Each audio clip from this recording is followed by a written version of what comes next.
The geography of a woman as she ages. From a friend, between 18 and 22, a woman is like Africa. Half discovered, half wild, fertile, and naturally beautiful. Between 23 and 30, a woman is like Europe. Well-developed and open to trade, especially for someone of real value. Between 31 and 35, a woman is like Spain. She was over-relaxed, relaxed and convinced of her own beauty. Between 36 and 40, a woman is like Greece.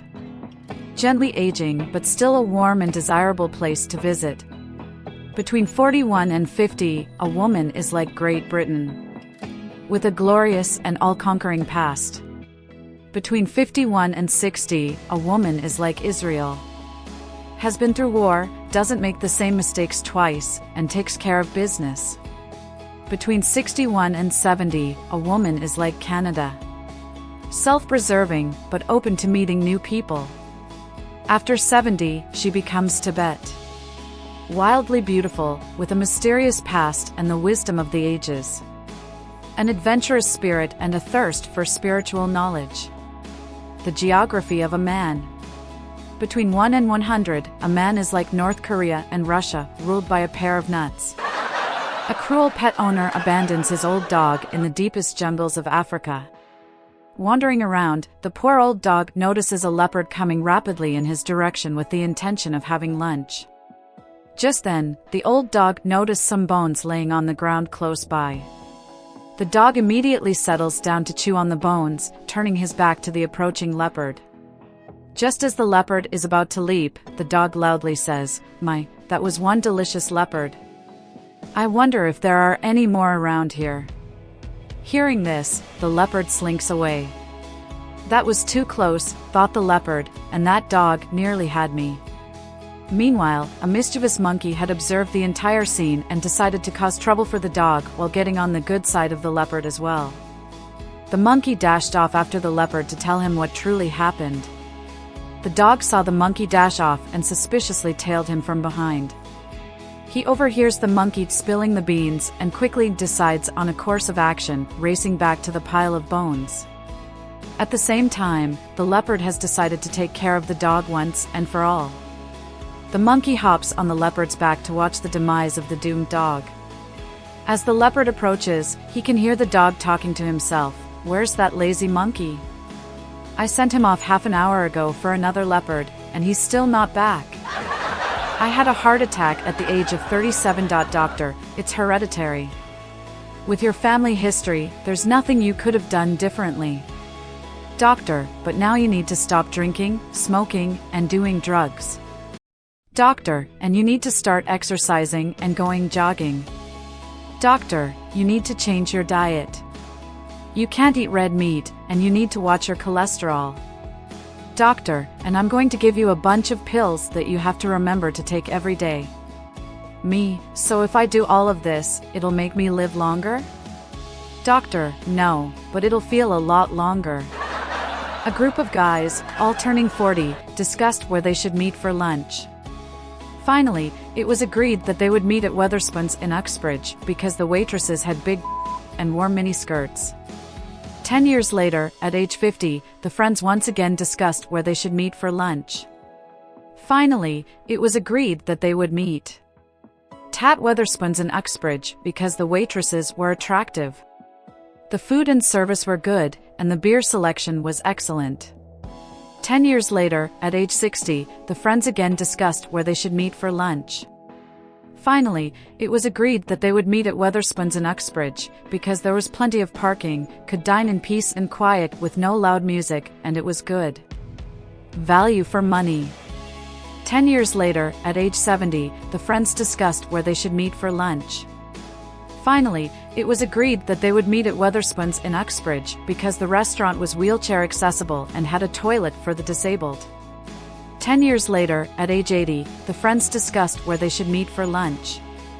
Finally, it was agreed that they would meet at Wetherspoons in Uxbridge because they had never been there before. Jim leans over and asks his wife, "Do you remember the first time we had together over 50 years ago?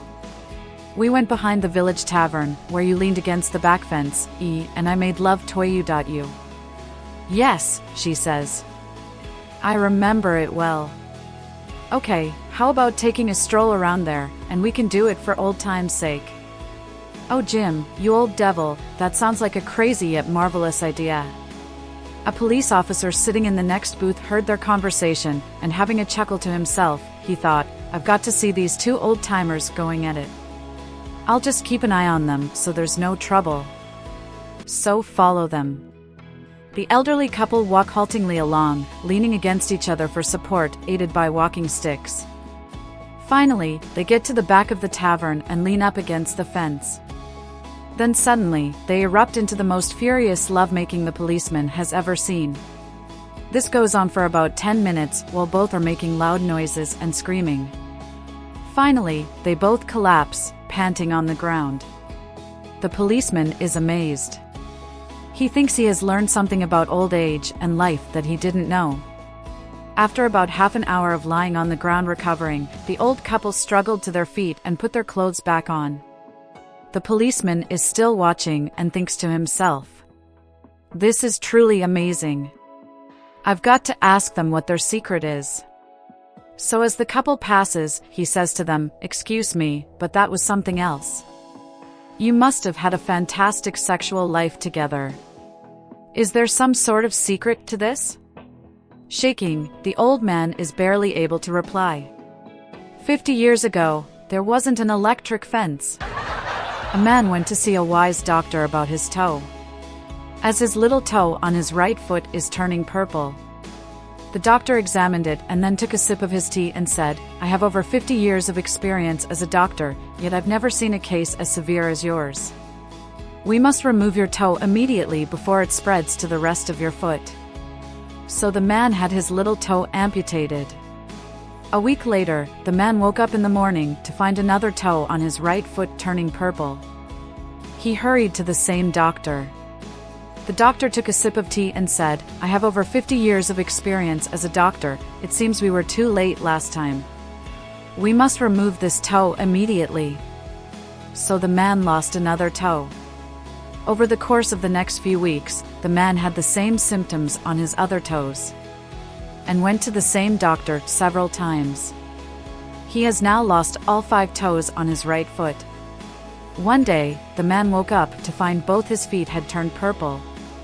In fear for his life, he ran as fast as he could to that doctor. Please, old wise doctor, you need to help me. I can't lose both of my feet, I won't be able to walk anymore. The doctor, who examined his feet carefully, once again took a sip of tea and said, I have over 50 years of experience as a doctor.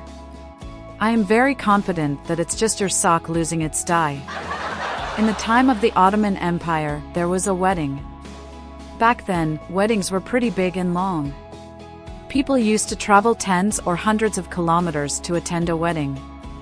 For that reason, they would stay for a few days as guests. They would normally sleep in really big rooms on the floor, and women and men would normally be separated. Between the male guests, there were 2 homosexuals, and of course, they wanted to do something spicy. The room where they would be sleeping was enormous, and there were over 50 guys there. It was really dark. One of them suggests they f right then and there.